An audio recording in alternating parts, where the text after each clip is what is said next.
చేయాలా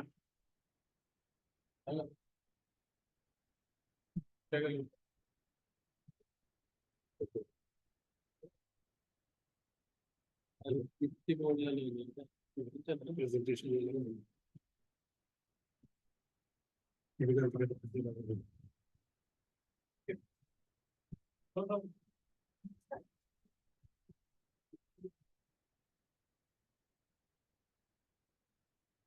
This is better.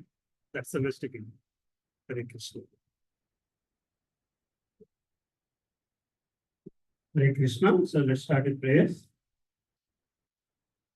Om Ajnanatimirandasya Jnananjanasalakaya Chakshurunmilitam Yena Tasmai Shri Gurave Namaha.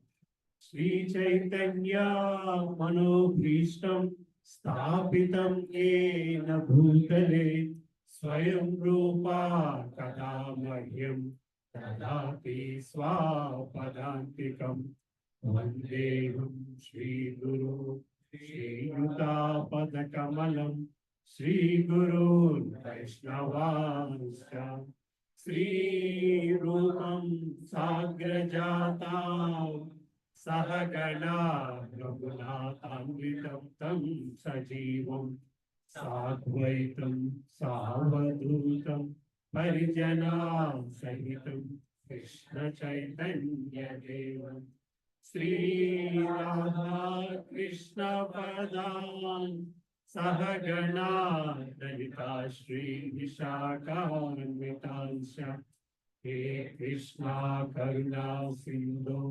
Deenabandhu Jagatpate Gopesha Gopika Kanta Radha Kanta Namostute Tapta Kanchana Gaurangi Radhe Vrindavaneshwari Vrishabhanustute Devi Pranamami Haripriye Vancha Kalpatarubhyascha Kripa Sindhubhya eva cha Patitanam Pavanebhyo Vaishnavebhyo Namo. Jai Shri Krishna Chaitanya Prabhu Nityananda Shri Advaita Gadadhar Srivasadi Gaura Bhakta Hare Krishna Krishna Krishna Hare Hare Hare Rama Hare Rama Rama Rama Hare Hare. Om Namo Bhagavate Vasudevaya.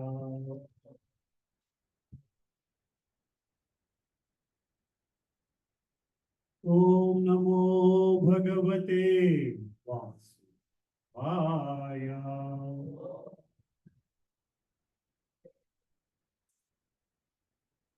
Om Namo Bhagavate Vasudevaya.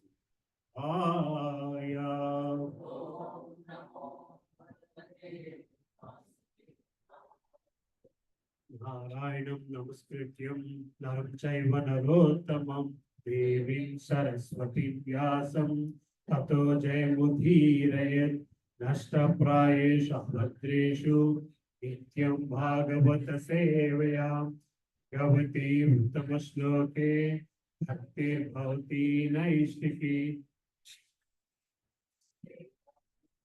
Devaki Nandanaya Cha Gopakula Indaya Namo Namaha Namo Mahavadanyaya Krishna Prema Pradhayate Krishnaya Krishna Chaitanya Namne Gaura Krishe Namaha Namah Pankajanabhaya Namah Pankajamanine Nama Pankaja Netraya, Namaste Pankajangre, Namo Brahmanyaya Devaya, O Brahmanya Hitaya Cha, Jagat Hitaya Krishnaya, Govindaya Namo Namaha, Namo Vishnupadaya, Krishna Prestaya Bhutale, Srimate Bhakti Vedanta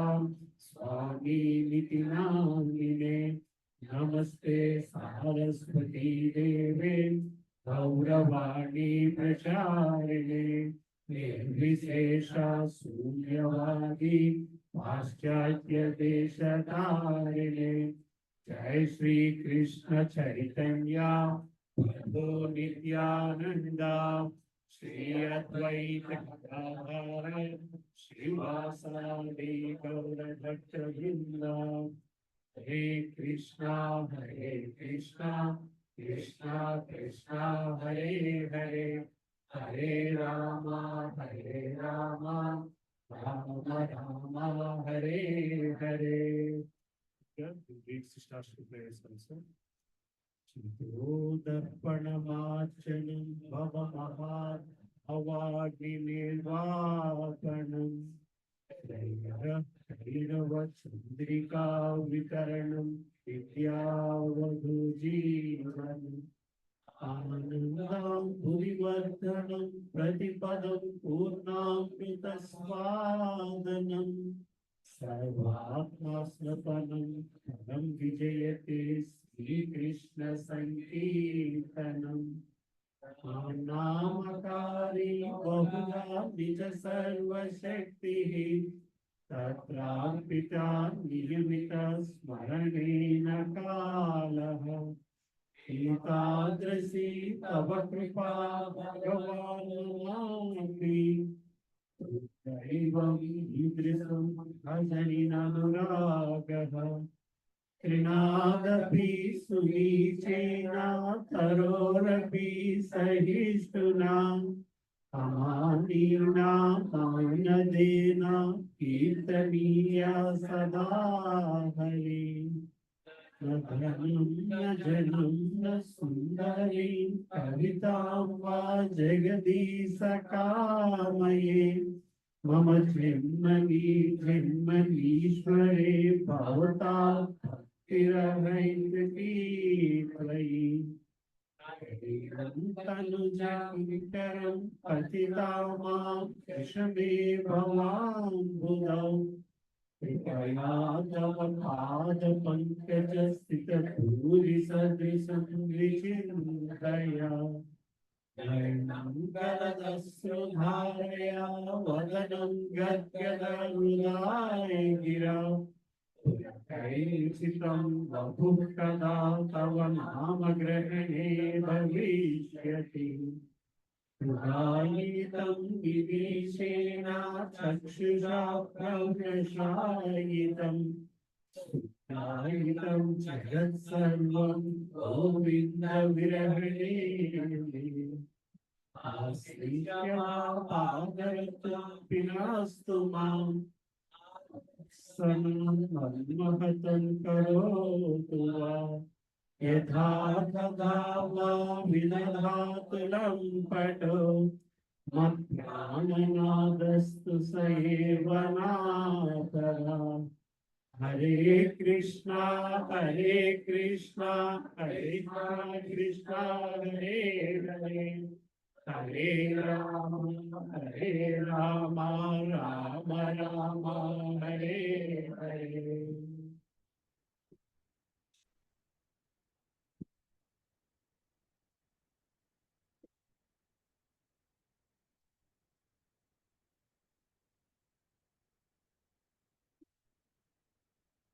Sure. So, especially when we are singing this particular sloka, we always, most people sing it as Shri Shiva Padaratripinastama Adarsana. It's not second R. Adarsana. Most people sing it Adars. This is, we are not able to see you. Adarsana. Adarsa means exemplification, right? So this is we have to be very careful how we are singing this. Others nan marmahatam karotu. So I'm saying, see, I know no one but Krishna is my Lord, and he shall remain so ever if he handles me roughly by his embrace, or makes me broken-hearted by not being present before. Right? Not being present, that's what it is. Somewhere I thought somebody was singing others. Great. So, thank you everybody for coming to today's class. Leland Prabhuji is supposed to take because we don't want to have a break and Sunday class. He asked me to take it. I know I'm not really qualified for taking a class, especially on something on Janmashtami and Krishna, but I'll try to discuss something. It's going to be more a discussion, right? Hey, Krishna Mataji, thank you. You can come forward if your screen is this will not be present.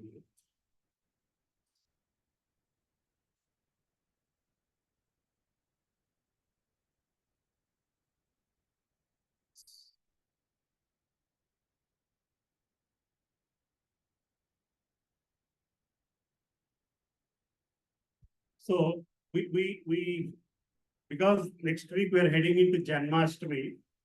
So next week we are heading into Janmashtami. So Leland Prabhu said talk something about setting the mood for Janmashtami basically.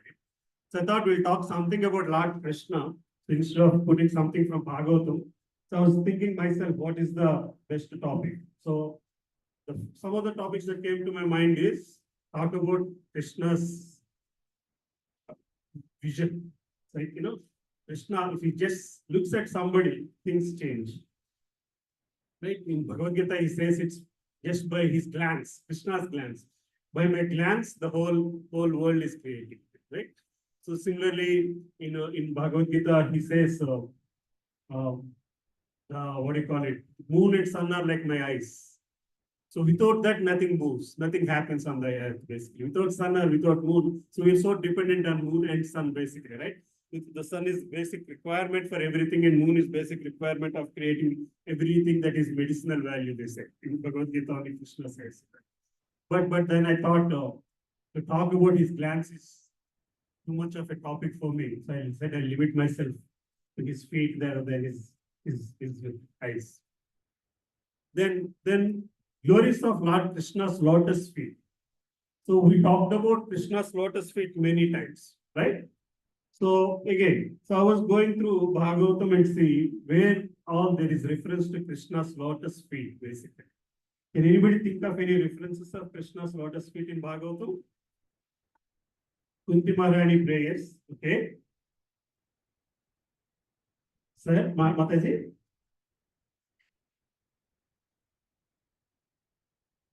So what will happen to us, basically, right? Yes. What other places? Lot of places. Krishna's lotus feet are referenced, right? Any more places? I want you to pick some 4 or 5 places. I'm trying to see, did I identify any of them? Oh, Mother Earth also feels very fortunate.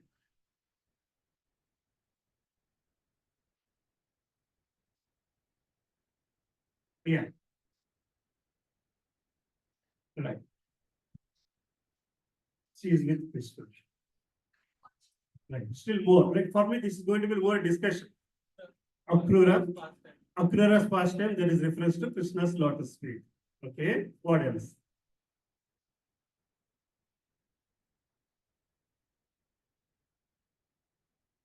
We'll try to go some. And yes, I'm going to talk about Akrura, but the other things. So these are the first slokas I came across. I mean, there are prayers of lotus feet many times, basically.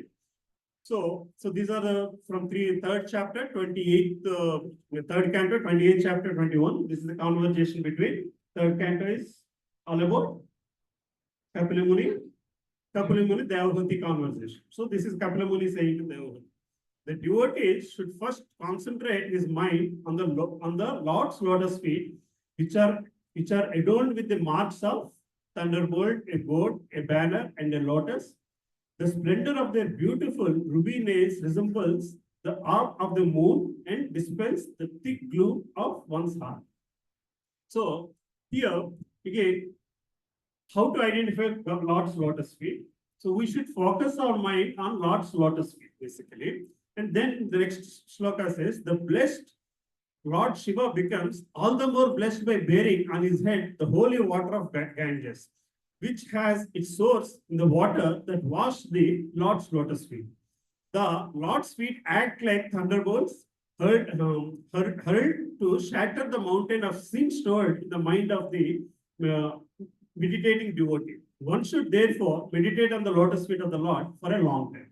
So in this particular chapter here, Krishna, Kapil Muni talks about more Ashtanga Yoga, and in meditating, he should start meditating on Lord's lotus. In the purport also it says, there's a conversation actually, the story between Krishna, Shiva and Parvati. So Shiva talks to Parvati and Shiva, he says, so there is no other woman, so you are only my consort and something like that. And Parvati says, why do you say there are no other women? There is Ganga on your head. So everybody is at your feet, but you are at Ganga's feet. Everybody praise you, but you are shameless to have Ganga on your head and you are actually sitting. She's sitting on your head and she's putting her feet on your head, basically. You are at her base. Then Lord Shiva says, exactly from this context is that basically. That's not Ganga, that is Charanamrita.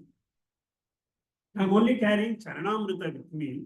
Ganga is Lord's Charanamrita. That's the reason why I'm carrying it. Anything that belongs to Lord is that holy. And Kapil Muni said, Shiva became greater because he's carrying Charanamrita. Right? By carrying the God's Charanamrita. So in our this thing also, I don't know if you have ever seen Yugal Kishore Prabhu. For majority of things, he gives the medicine is Charna. You do anything, but first take Charna. That's what he says. You have to go to temple only to take Charna. So that's the power of things, that anything that comes from Lord's lotus feet, basically, right? That's exactly what Kunti prayers say. No, she praises Lord's lotus feet. And why did Ganga? The song that we also hear, right? Brahma Kadigina Padam. That is in the same context, basically. In Vamanavtara, when Lord touches the Brahmaloka, then Brahma prays that feet and he washes it, and that comes down as Ganga, basically. And that's the thing that Shiva holds on, and he distributes it to the world, basically. Right? So, but there are a lot of prayers, but in today's class, I was thinking more than prayers. See where all we could actually see his lotus feet in action. Like there are so many stories where we actually see Lord's lotus feet in action. Okay, so one of that thing is when Lord is being carried by Vasudeva, right? You know this story, right? So here what happens? The Lord is being carried by Vasudeva. From Vasudeva is carrying Lord. That's what we see, right? Janmashtami, that's on Janmashtami day. Then what happens? The river, Yamuna river gives way. It parts itself, like just like the way the Samudra that gave way to Ramchandra. But what happens is, as Yamuna river parts way, Vasudeva walks into it, and the water flow starts to increase again. Did you know that? I mean, the water flow again starts to increase, and then because Yamuna river wants to touch Lord's lotus, Vasudeva gets puzzled what is going on. But what happens is Lord himself understands this, what's happening. He just jumps out of the basket into the water. So Vasudeva feels there is something wrong now. The weight is reduced. Then he looks at it, there is no Krishna in that. As it is, he's worried that the water level is increasing. And then there is no Krishna in the basket. Then he sees around. Then he'll find Krishna in the water floating. Then he takes him back and puts him back into the basket. And then Yamuna subsides and he gives way back. Really? You heard of the story? That is what is that we are trying to understand here is the eagerness a devotee should have and the reciprocity that Lord provides. See what it is? See, so the Yamuna is doing its duty, but at the same time, the desire in her that she wants to touch Lord's lotus feet. That's not a daily opportunity for people. That's not a daily opportunity for people. And she felt, Yamuna River felt, this is a rare opportunity for me to take Lord's blessing, and Lord's reciprocated with just jumping into river, and then Yamuna gets gets to touch Lord's lotus feet, and then Lord goes back into the spirit. Well, so this is one of the story I thought to understand how Lord actually reciprocates to human desire. How Lord reciprocates to any devotee's desire. Now, again, the importance of touching Lord's lotus feet, the importance of Lord's lotus feet comes under in all prayers, Kunti prayers, Vamana prayers, and all those prayers. So it has its own importance because the whole thing, it's starting from Lord's. See, again, whenever you go to temple, they say, you have to see the Lord from feet up. Feet up. It's not again, by the time you see his eyes, you're asking him to see us, basically. It is his glance that we need, not our glance that he needs. All that we are seeing, we are witnessing him seeing us. That's all our prayer should be. So his glance, his simple glance, can clear any kind of problems in our mind. Any kind of desires, any kind of problems, his simple glance can clear it up, right? So this is one story where we see how Lord reciprocates to do it. Then what else Lord feet can do? It can not only protect the devotees, but not only fulfill devotees' desires, but it can also punish the demons. So is there a story where Lord punishes his demon with his legs? Huh? Any story you can think of? Lord punishes his demons with his feet? Dahlia, what else? One more short story, one more small story. Small story. Second answer. Right? Second answer. Right. Even before Kaliya, Sakatasuра story, where we see Lord punishing demon that comes in the form of a demon. His Lord is how old is he then? He's like 3 months. He's ready to turn around, basically. That's the festival that is happening. What do they call it? Borla Pandaga. Borla Pandaga is what they call they actually make burlu that day. So here, these are the 3 shlokas that we can read from the 10th canto, 7th chapter, 7th shloka. Lord Sri Krishna was lying down underneath the hand cart in one corner of the courtyard, and although his little legs were as soft as leaves, when he struck the cart with his legs, it turned over violently and collapsed. The power of his feet, basically. How they can, if he chooses to punish a demon, doesn't matter how strong the demon is. It's defined that it is described that his feet are as soft as leaves. He's just 3 months old. In fact, there's no possible contact between where his feet are, where the wheel of the cart is. But nobody understands how it actually hit the cart. But then when he struck the cart with his legs, it turned over violently and collapsed. The wheel separated from the axle, the hubs and spokes fell apart, and the pole of the hand cart broke. On the cart, there were many little utensils made of various metals, and all of them scattered hither and thither.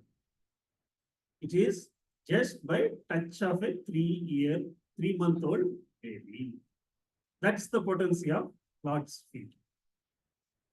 How it can destroy a demon. The assembled cowherd men and ladies began to contemplate how this thing has happened. It is work of some demon or evil planet, they asked. So now they are thinking some other supernatural power has done it. Nobody is ready to believe that the little boy is able to do this. That they don't want to believe that the little boy is capable of doing this. Right? Because probably they don't want to even think that this boy has some supernatural gifts. Right? So this is where we call it as Yoga Maya. Right? So what's the difference? Maya and Yoga Maya? We talked about it in one of the classes. What's the difference? Maya and Yoga Maya. We hear these terms also very often. Can somebody explain?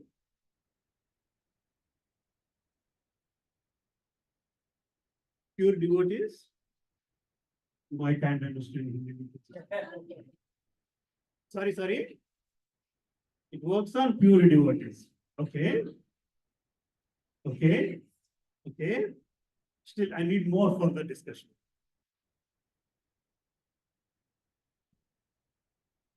We always say Maya is negative. What? Right?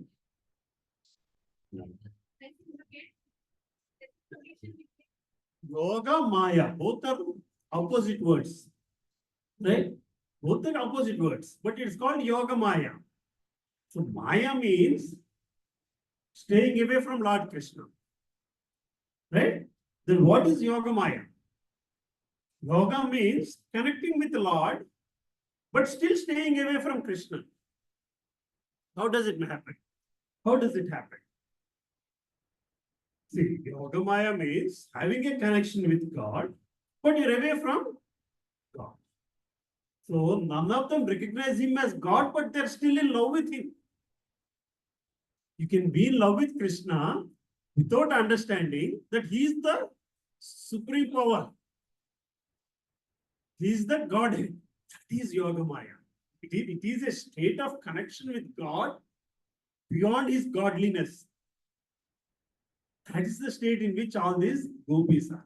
You getting the difference, Prabhu? It is important to understand. It's not like Maya is something that's not acting on devotees. In Yoga Maya is something that's acting on devotees. There's no external feature acting on anything here, basically.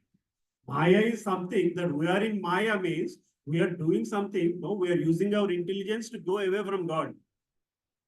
We are using our freedom to be away from God. Yoga Maya means it doesn't matter we are close to God or not, but you are close to Krishna. It doesn't matter you understand the potency of God or not, but you are close to Krishna. You are craving for a relationship with Krishna. You are enjoying the relationship with God, not knowing He is God. It doesn't matter who He is, but I have a great relationship with Krishna. Then they don't care how powerful He is or how not powerful He is. So they never understand His power.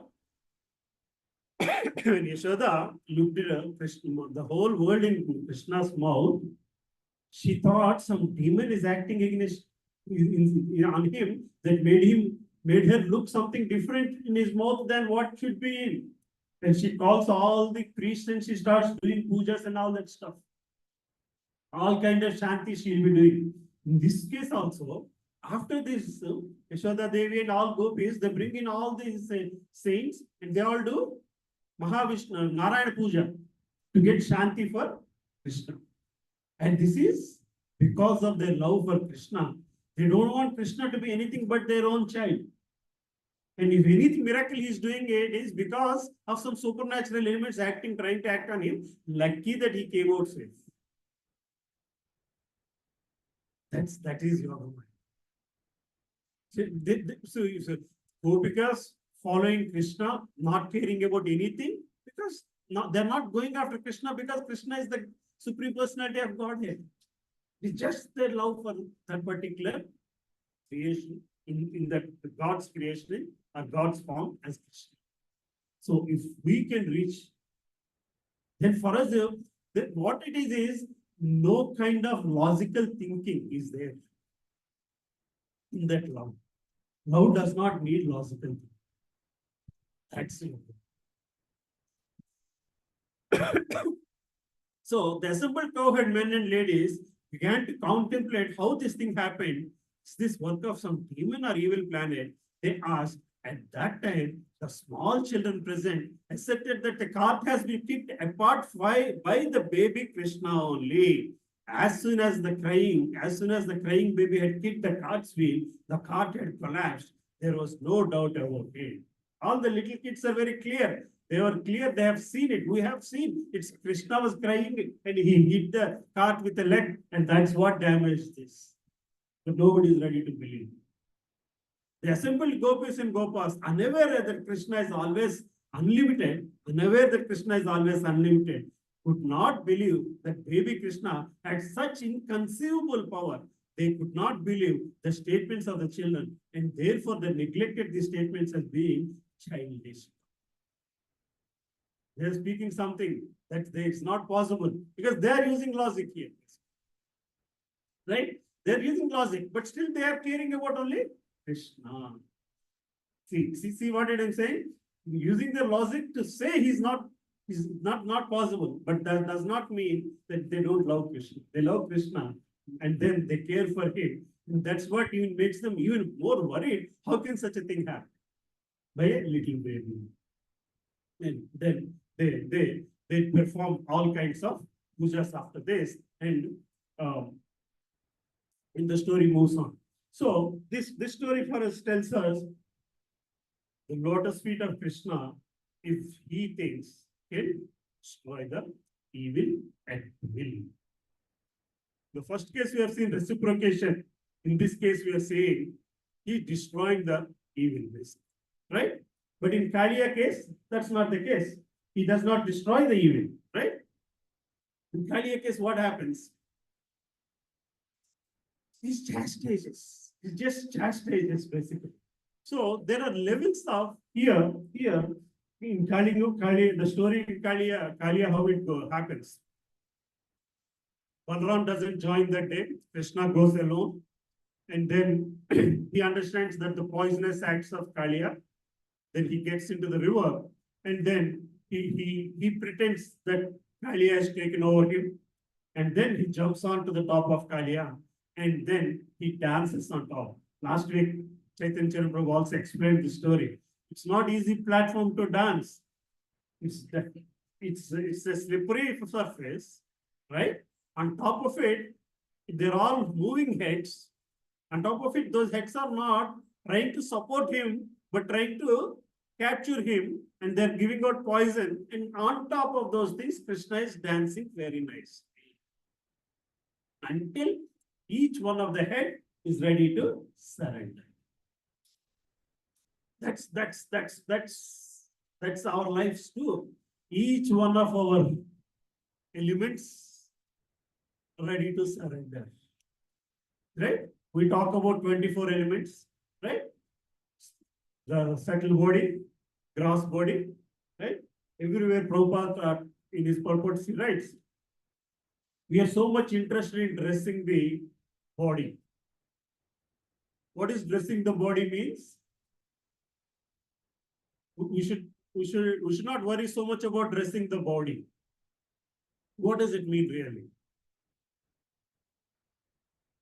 Taking one more word, dressing your body is nothing but a gross body. Don't cover with gross. Taking one more word. Decorating the body. Also about dressing the body is more like decorating the body. So we are so much worried about how I look, right?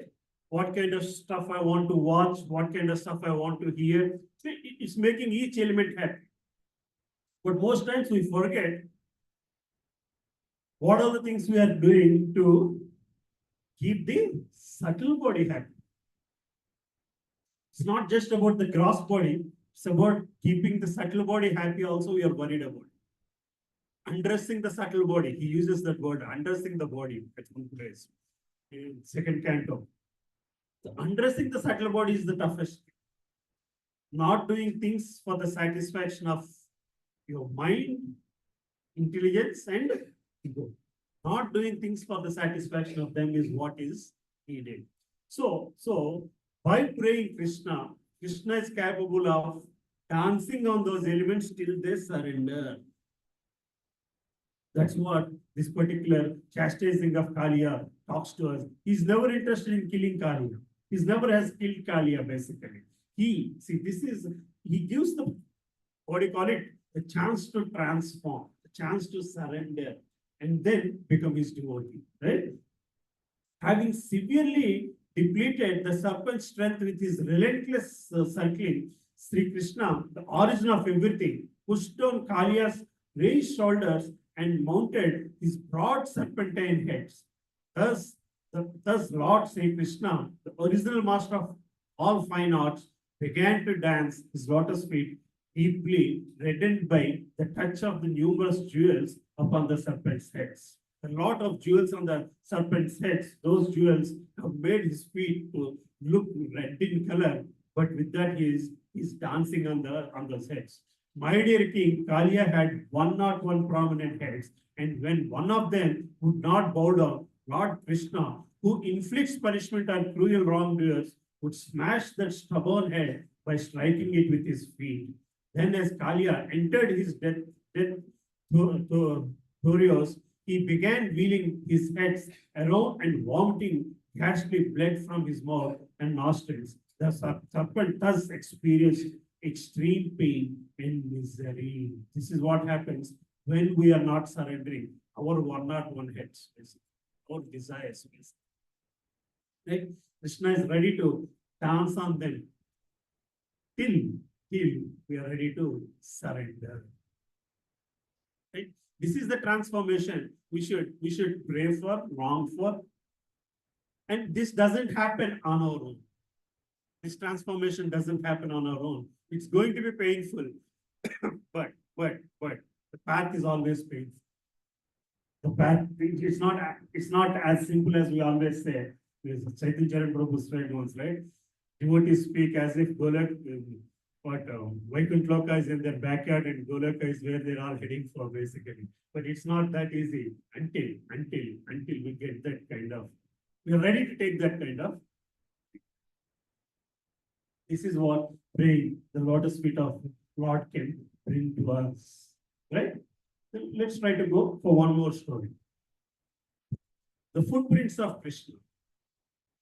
So again, in the same context, people do not know where Krishna is. They know that there's some problem is happening in the Yamuna river, and they actually follow his footprints and go.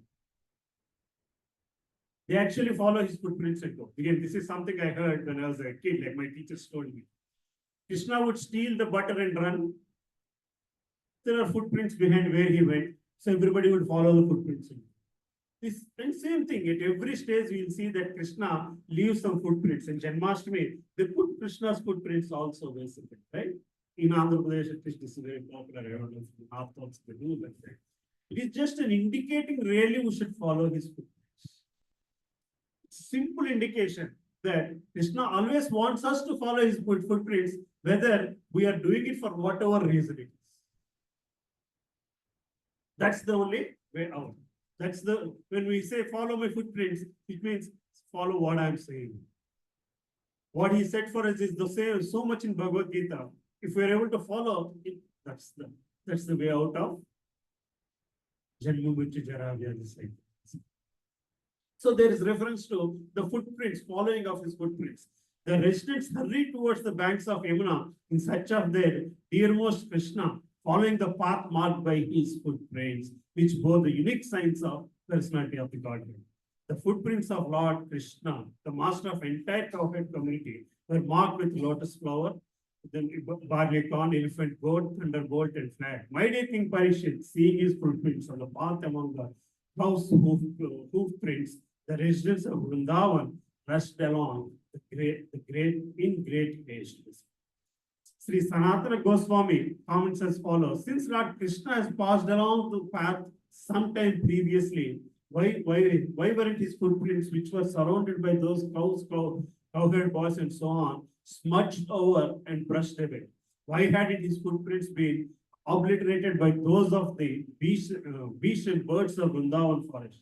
The answer is indicated in the word Vispati, master of cowherd community. Since Lord Krishna is actually the wealth of all living beings, all the inhabitants of Arishta Vraja would carefully preserve his footprints as great treasures, that very ornaments of the earth.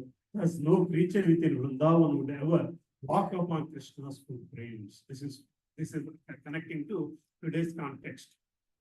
Today, if you go, still there are places where their footprints are preserved. Krishna on stone, at least you will see some footprints are preserved here and there. Basically, this is because Vrindavan or Brajavasis want those footprints to be the ornaments that earth is carrying of Lord Krishna, and they're still preserving it basically.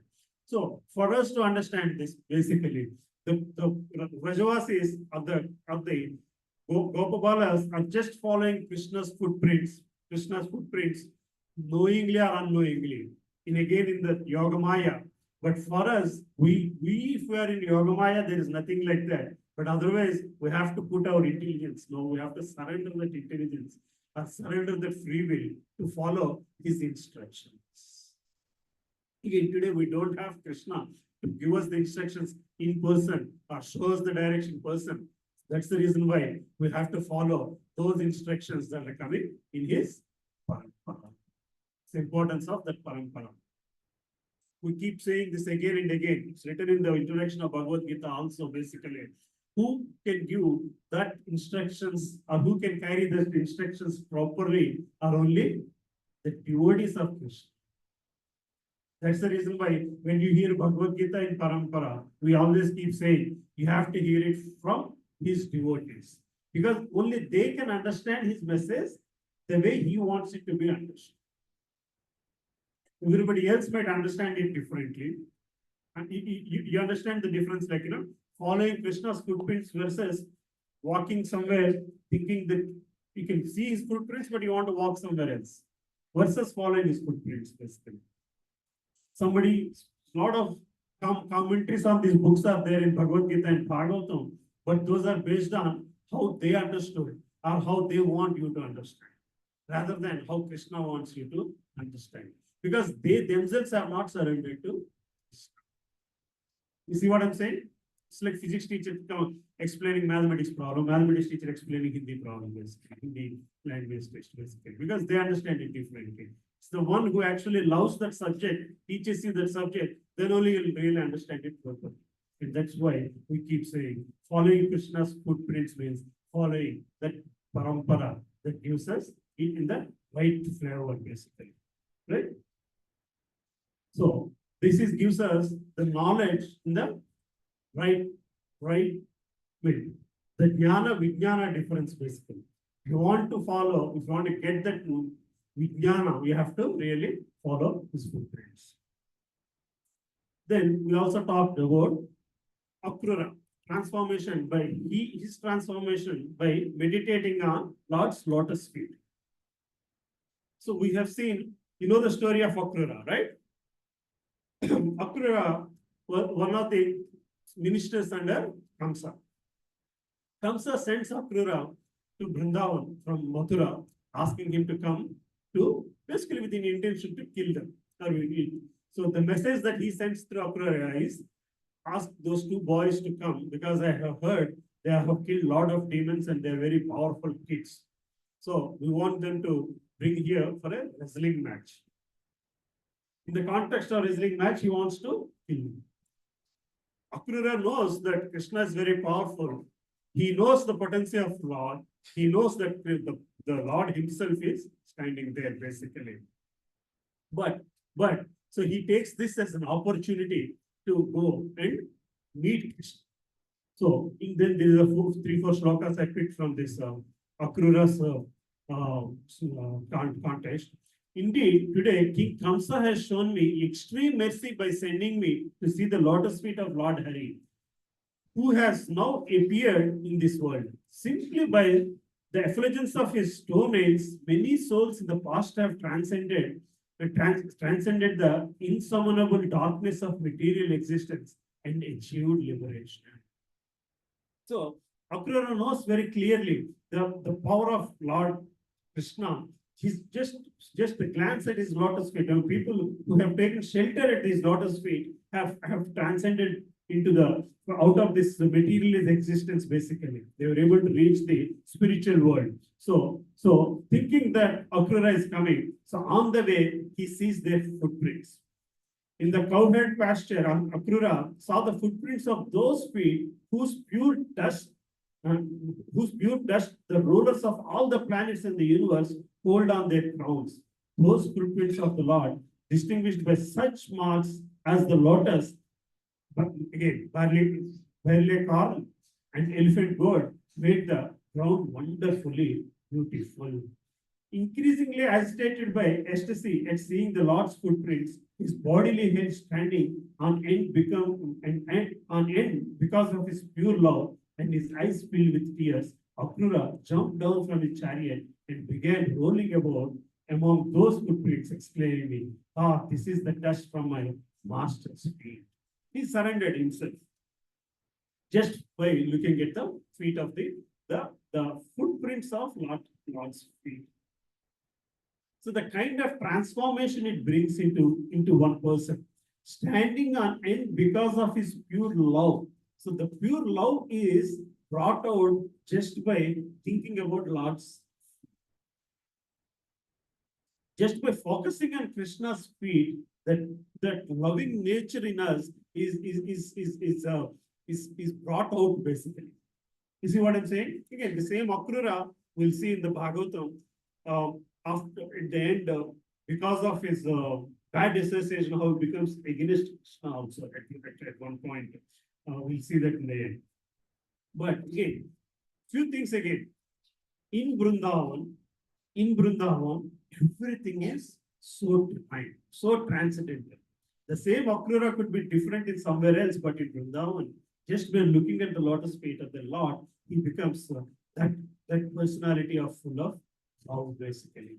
Though he has come to take the boys for a wrong purpose, he knows for full well these boys in their form, as Supreme Personality of Godhead in his form, has killed so many demons, just not like that, but because he is the Supreme Personality, and that's the blessing I need, and he is my master. He's already declared him as his master. His minister under Kamsa, and Kamsa has said, "Bring those boys, I want to kill them." Akrura already understood that these boys are going to come and kill Kamsa, and he's already declared him as his minister. See the kind of surrender that one can get by looking at the footprints of Lord's lotus feet. Right? So this is again comes under the transformation and the bringing out the right knowledge out of one's personality or one's thought process. So this is one story. I thought we'll talk a little bit about Lord's lotus feet when we talk about Lord's lotus feet. Then what are the stories we have? Roman Reti and the sand. We know the story, right? The day one of Jan. What is this? What do you call it? The first day that Krishna and Gopashtami. It comes immediately after Deepavali. Gopashtami, Krishna and Balaram are ready to go to take care of the cows. So Yashoda Mata sees that Krishna has to walk through the sands, walk through the pebbles and all. So she suggests, let me make some shoes for you. Then Krishna says, if you have to make shoes for me, you also have to make shoes for the 10,000 cows that are there. 9 lakh cows that are there. So 9 lakh cows into each cow four shoes. So you get so many shoes have to be prepared. Then she says, at least let me give you an umbrella. Then he says, then I need 9 lakh umbrellas for all the cows. And cows can't hold the umbrellas. So I need 9 lakh boys to hold the umbrellas for 9 lakh. So she gives up. She gives up that thought. Basically, this is not something feasible. Then what does the cows hear this? In Krishna saying this, the cows hear this, and what do is they start stamping all the stones. So to such an extent, all those stones becomes soft sand. So when Krishna is walking on them, his feet should not get. See what I'm saying? So this is how God thinks about his devotees and how devotees should think about. How this is the reciprocation. Really. This is the reciprocation each one of us should have. So when Lord Rama or Krishna attained days of what is it, Paganda 6 to 10 while living in Vrindavan, the cowherd men allowed them to take up the task of tending the cows, engaging thus in the company of their friends. The two boys rendered the land of Vrindavan most auspicious by imprinting upon them the imprint upon it the marks of their lotus feet, basically. So here, here, so the how the cows have reciprocated to protect Lord's feet. Even today, if you go there, you will see this sand. Ramanveti sand. I don't know how many of you have gone to Vrindavan there.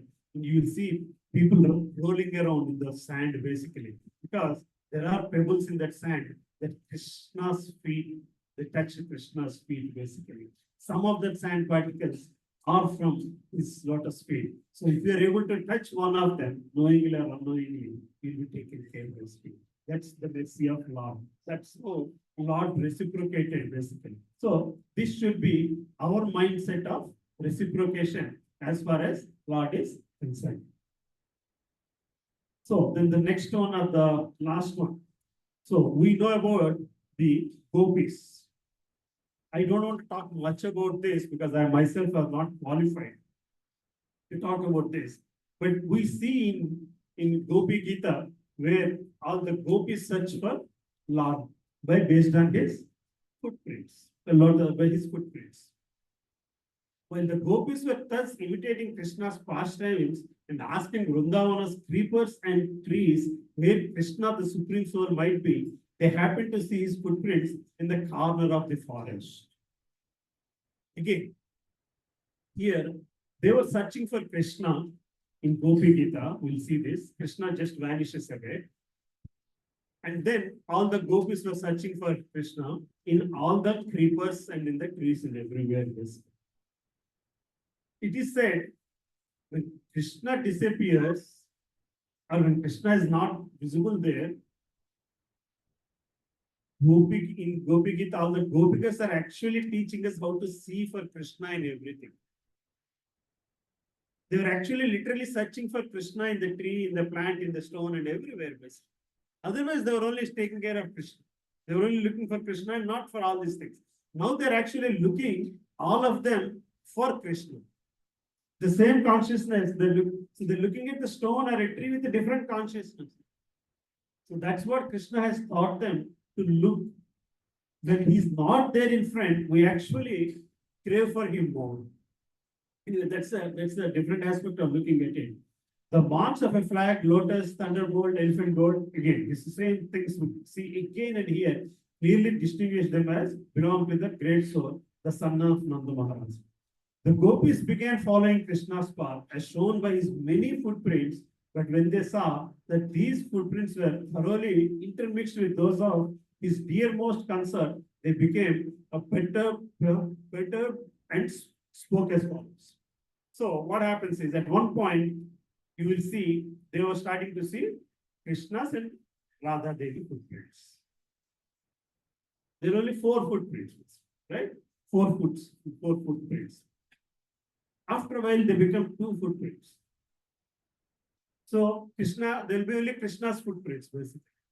So Radharani, Krishna has actually picked up his most devotee with his own hands and he's carrying this. See what I'm saying?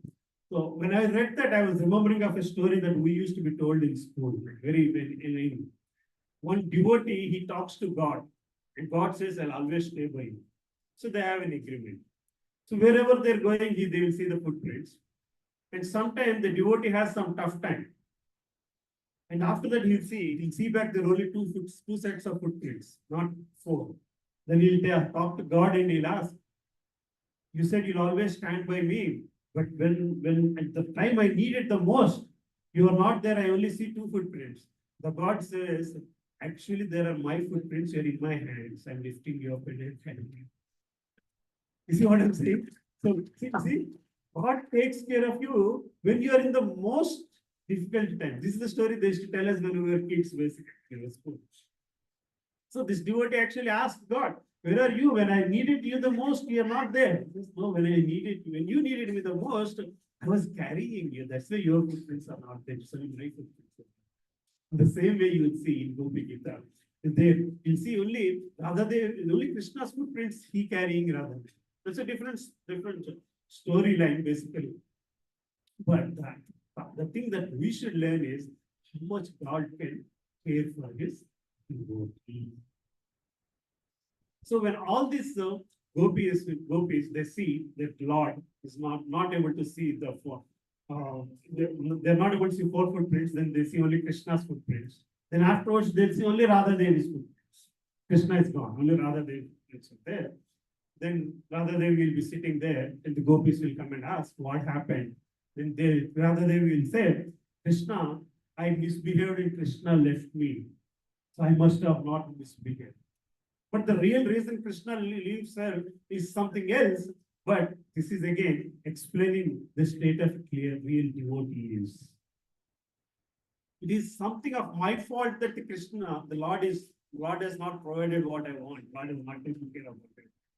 Here we see the footprints of the same gopi who must have been walking along with the son of Nanda Maharaj. He must have put his arm around her shoulder, just as the elephant rests his trunk on the shoulder of an accompanying elephant.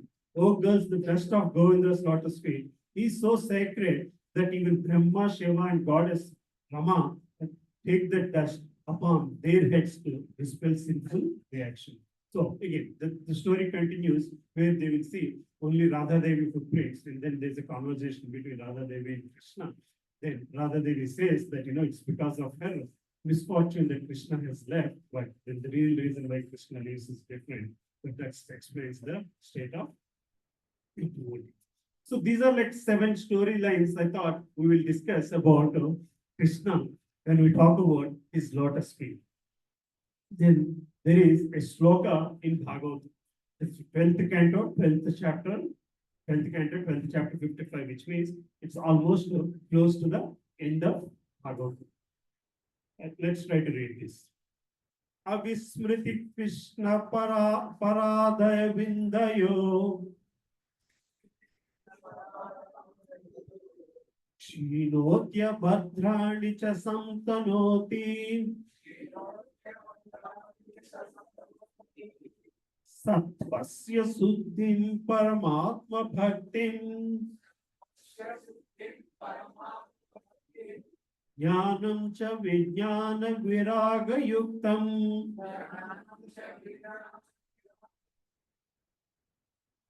Avismrit, remembrance. Krishna Padara Vindayo of Lord Krishna's lotus feet.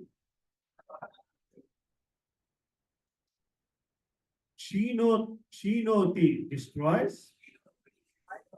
Abhadrani, everything inauspicious. Cha end. Some good fortune.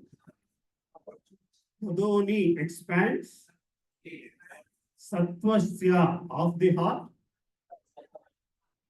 Suddhim, the purification. Paramatma of the Supreme Soul. Bhaktim, devotion. Jnanam, knowledge. Cha, end. Vijnana, with direct realization. Viraga and detachment. Yuktam, endowment, endowed. Avismriti Krishna paradaya vindayo Shinotya bhadrani cha samtanoti Sattvasya suddhi paramatma bhakti Jnanam cha vijnana viraga yukti. So we'll read the meaning, also let's repeat. Remembrance of Lord Krishna's lotus feet destroys everything inauspicious and awards the greatest good fortune. It purifies the heart and bestows devotion for the Supreme Soul along with knowledge, enriched with realization and renunciation. So here, Sukadeva Goswami is saying, listening to Krishna, remembering of Krishna's God's lotus feet takes care of 7 things. Basically. What are the 7 things? Destroys everything inauspicious, which we have seen in Sakatasura story, and awards the greatest good fortune, which which story can be connected to it? What's the greatest good fortune? Probably Akrura story. He purifies the heart, very Kaliya story, and bestows the devotion for the supreme soul. Probably we can still call it Kaliya story or even Akrura story, along with knowledge.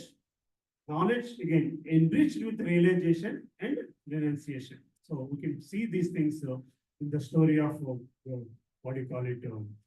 Gopi Gita stories, where they have that realization of renunciation basically. That when you read Gopi Gita, you'll actually see that realization and renunciation of Krishna, the attachment to anything else. Okay. In the sense, they will find attachment to Krishna in everything, detachment from everything else but Krishna. Right?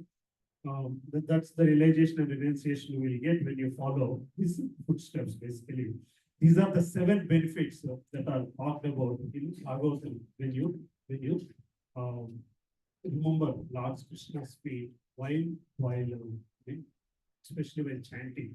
If you can keep the focus on Lord Krishna's feet, it destroys everything inauspicious. So there's no reason for you to have anything negative thoughts from the time of the day, basically. It awards the greatest good fortune, basically. Again, greatest good fortune is, we should not look for good fortune means some lottery ticket or something is going to come. But good fortune is always has to be looked at. That is more on the spiritual platform, basically. Right? Awards the greatest good fortune, and it purifies the heart. Basically, once purification of heart starts, you will start yourself noticing what purification of heart means, basically. And in all honesty, Prabhuji Mataji, once you start seeing that purification process, there is nothing else that you want in this world but to just hold on to those lotus feet, basically. Right? And bestows devotion for Supreme Soul. And once we get to this is the last, almost 10th canto, 12th chapter means it's the almost last but one chapter, basically. Here they're talking about basically devotion for Supreme Soul. Devotion for not in Supreme Lord, Supreme Soul, they're talking about basically. So that soul relationship you'll start enjoying.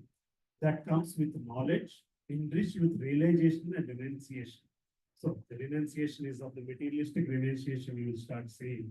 The realization is you'll understand what the purpose of how you want to use the rest of the time that is left from this day to the unknown end date, basically, right? That's the knowledge we want to get by praying into the God's feet of Lord Krishna. So these are the 7 things I thought we'll touch upon today, the class, before we get into Janmashtami. So any comments, any questions, I would like to take some questions. And it's a short class, but strict class. So yes, you also.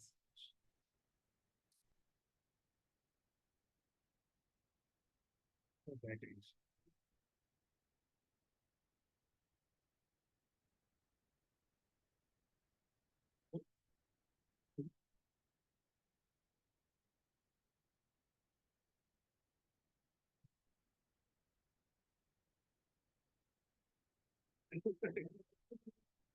Prabhu, I can say Prabhu.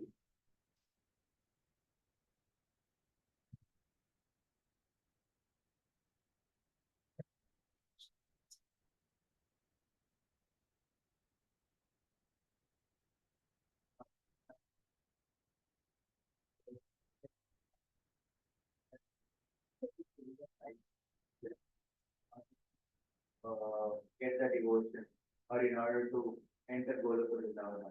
Purification. This is the price we need to pay, basically. Yes, yes, yes. So, My question is with respect to this one, the price that we need to pay. So, is it in the beginning when heart is filled with anarthas, so then it seems to be like the price that we have to pay. But as you know, we are purifying ourselves, okay, then no more it seems to be like a price. Okay, it is we understand that oh, this is what is required for us. So, like, or how do we understand this, the word price? Like, as we are progressing ahead, so we see that anarthas are so deep rooted that there are many anarthas which are unnoticed even for us. Okay. So, is it, but Lord knows that these anarthas are present within this jiva. So, will Lord purify accordingly, and that seems to be like a price for him.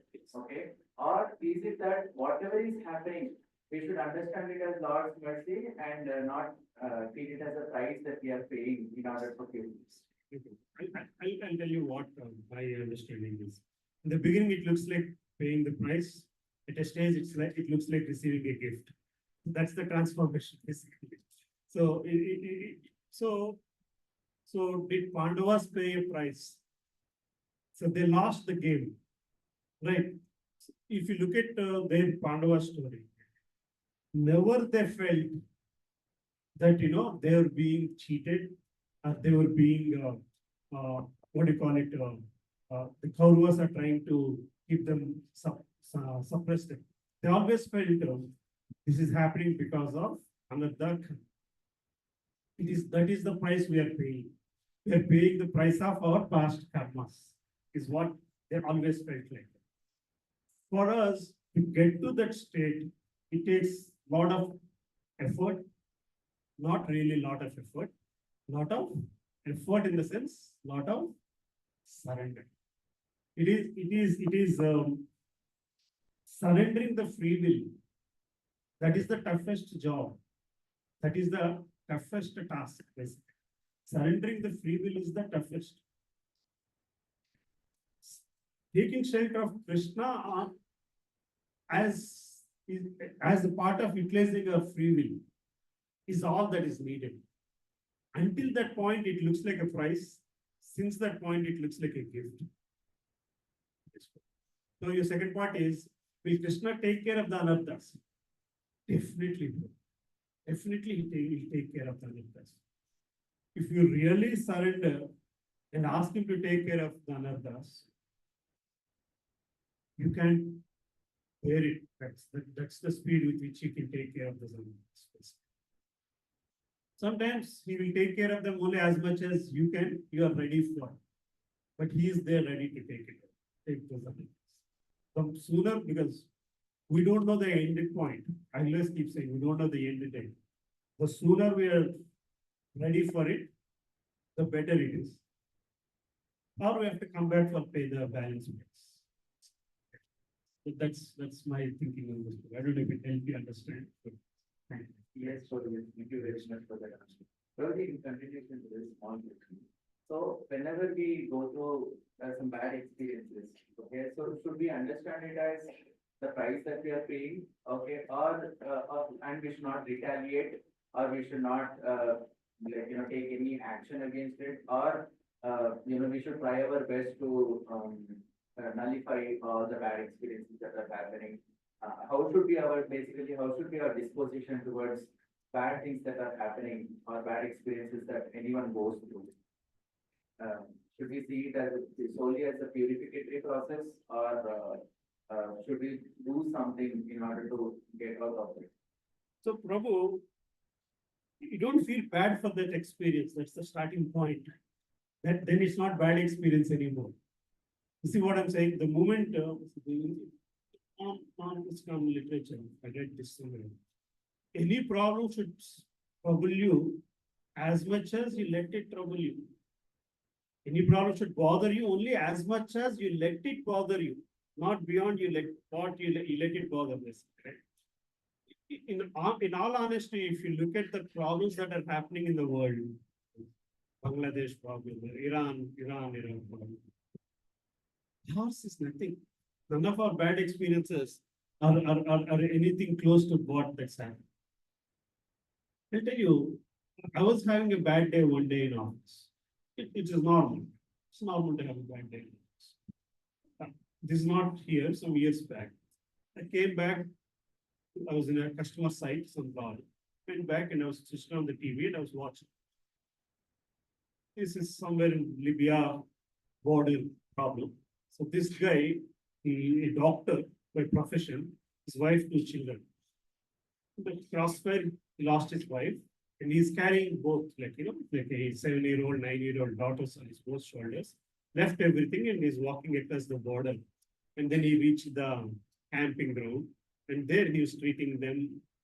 He's treating the what do you call the camp in the camp basically in the tents basically.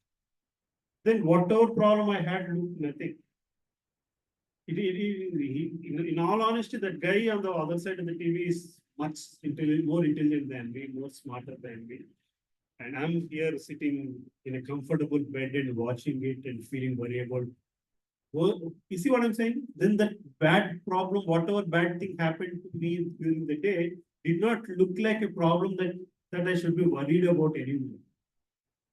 You see what I'm saying? So there is once you come into Krishna consciousness, or at that point of time, I was not even taking shelter of the Supreme Personality of Godhead to solve the problems. But somehow that solution or not resolution. I didn't have a result. I didn't get a resolution to my problem, but solution to my problem is there in front of me in the TV, basically. The solution is not to worry about my problem. The resolution will come automatically, or it might come or it might not come. Doesn't bother me anymore. You see what I'm saying? So did I lose my problem? The problem is still there. Whatever problem I had, it's still there.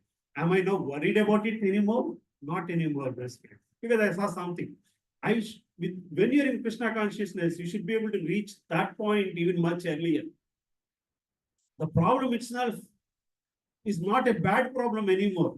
It's a problem. It is beautiful. It definitely a problem is an opportunity to purify yourself. That's what Kunti prayers are all about, basically, right? The problem is an opportunity for me to purify yourself. At the end, Sarvadharman Parijaja state we have to get into. Sarvadharman means it's not about following this religion, following that religion. Everything basically, right? Everything that you thought is dharma.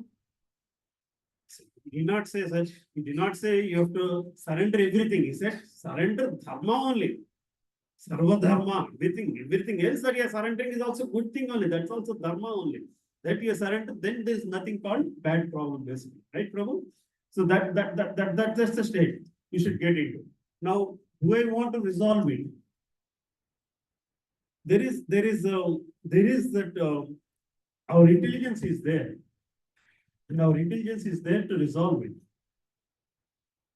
As long as that is helping you to surrender to Krishna. Chaitanya Charan Prabhu, in his class, one of the classes last week, he told me. So having children and trying to raise them up and getting attached to you, is that a problem? Is that I have to, what do you call it, Sarvadharman Parijisya, I should have even let that go. Then he said, children are, again, God's children. They have to be taken care. Krishna will take care. So I don't have to take care, is what your general thought process is, basically. As part of Krishna taking care is the parent. Krishna is trying to take care of the children through the parent. So as a parent, you have to take care of them for Krishna. So that's how resolution has to be. You're resolving a problem. Krishna has provided you a problem. He's trying to make you solve it. But solving for Krishna. It's not your problem that you're solving. You see what I'm saying? Then that's what your intelligence is meant for. He's giving you the intelligence.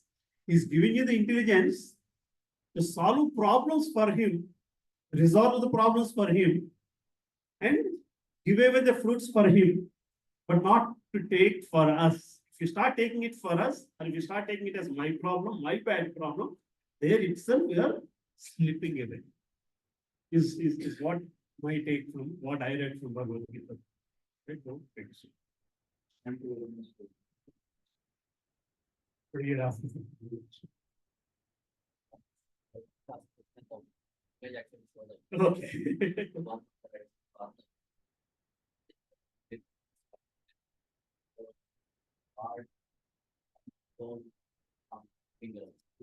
Yeah. So the story is like this, Prabhu.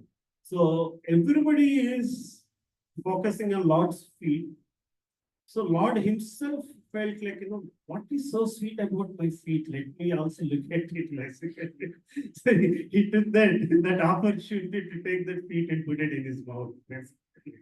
What is so sweetness about my feet? Everybody is touching, everybody is feeling so sweet about them. Let me taste it. That's what Acharya is explaining about that. Basically. Any other questions, Prabhu? Hare Krishna.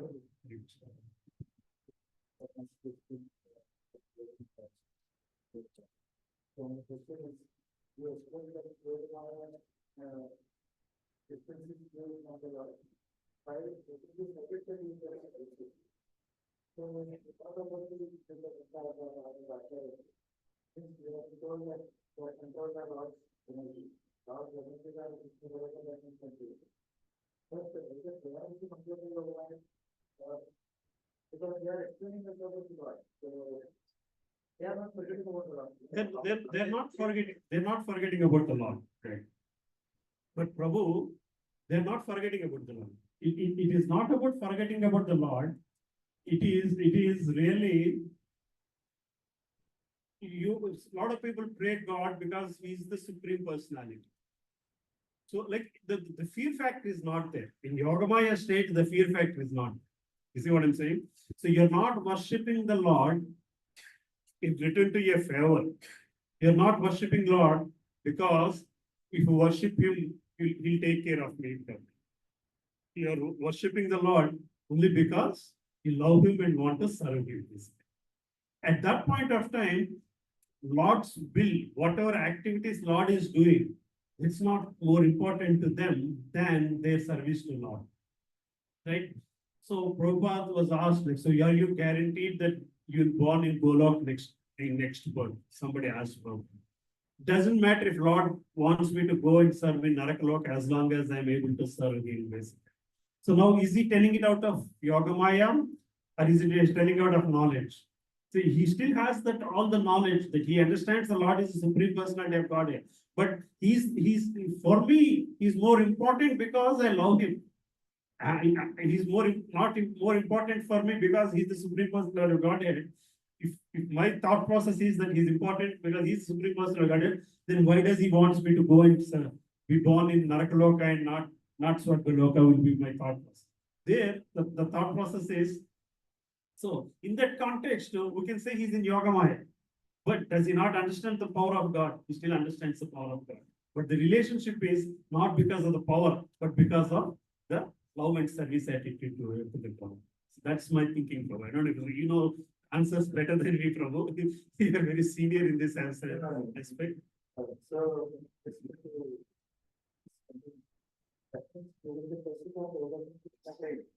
we tend to overcome the thought that with the Lord. We just love it. Exactly. We should come to a point. So we want to serve food, offer prasad. Is the supreme personality? No, in Bhagavad Gita, he said, if you don't offer me, it's a sin. So those are all different stages of trying to offer food. Afterwards, it's 11 o'clock. If I don't offer food, God is going to be starving. So no, this is Yogamaya. See, he's supreme personality Godhead. If I don't feed him, he's not going to starve. But my thought process, if my auto is late, my car is late, my train is late, if I don't feed him on time, he's going to starve. Now this feeling is coming just because of that love, basically. That's the stage we have to get into.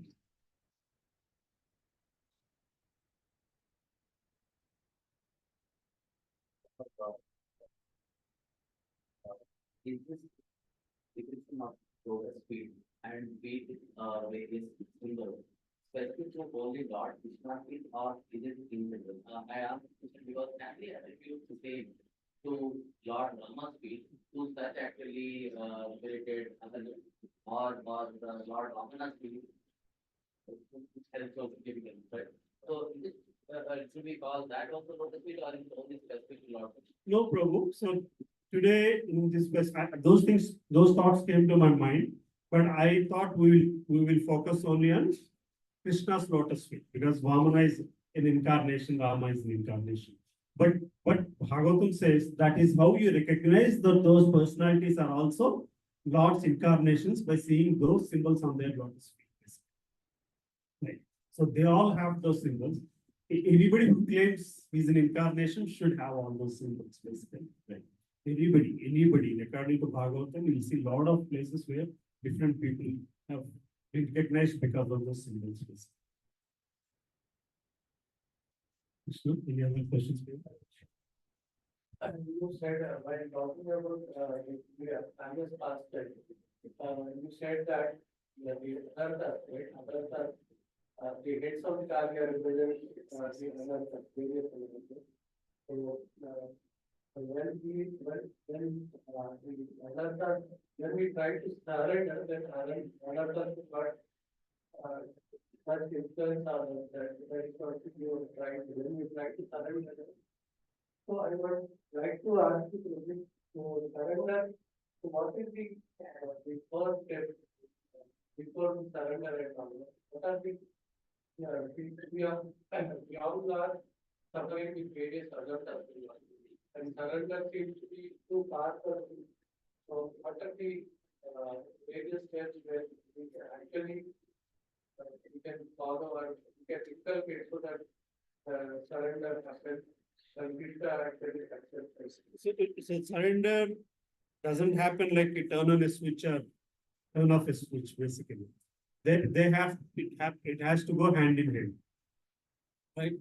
So the first step is to at least understand that we have to get out of this Janmam Mrityu Jara Vyadhi. Then that gives you a state of worrisome.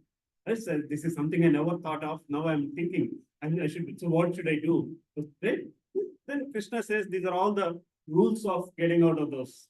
The 13th shloka, 13.8, 9, 10, 11, the 4 shlokas to me. This is what the most intelligent person needs. Those all the characteristics he says basically to get out of this. Anyway, so my point here is it goes hand in hand. Anarthas don't vanish off overnight. It's like they have been accumulated from lifetimes and life. Then, but what is it then? But surrender of the free will is always in your hands. That should be the starting point. Surrender of free will is the starting point. Then he takes the responsibility of fixing each of the anarthas. After a point, this is where again Guru's help is needed. I'm not able to fix this particular anartha. What do I do? I'm not able to fix this particular anartha. What do I do? Then there are certain, then they give you the results. So I have heard somebody saying this, and I actually tell my office staff also. Somebody comes to this, one of the disciples, he goes to one of the preachers. He asks them, so I don't know what is happening. I'm spending every time in hospital. Once my father is sick, once my mother is sick, or some relative is sick, I go visit to some wedding function, and somebody next to me collapses in my arms, and I need to take him, and then the rest of the day I'm in the hospital taking care of that person. One way or other, I'm spending time in hospitals only. What is happening? So this preacher told him, whenever you have free time, probably in your karmas, that's written that so much of hospital time is written. In your free time, go and do some service in the hospital. Then that actual taking patients time will come. You see what I'm saying? So if you do that, then actual patients spending time. So the karma, how that karma gets purified. So again, in every of these aspects, you have to keep God in the center. So what happens is, what can be a bad situation, the same karma can be purified and karma can be burnt off with a good situation. Basically, this is where we should do. So again, this is all, these things will happen only when you start surrendering. Not reach the point of total surrender. Start surrendering with your, as your free will basically. I don't know if I answered your question, but they go hand in hand. Any other questions, Amma? Any comments, Suma? Lavanya Mataji, class is okay? So, there's nothing then. Close with it. That's in Bharti, regular Bharti. I'll try to put it on the screen. What? Yeah.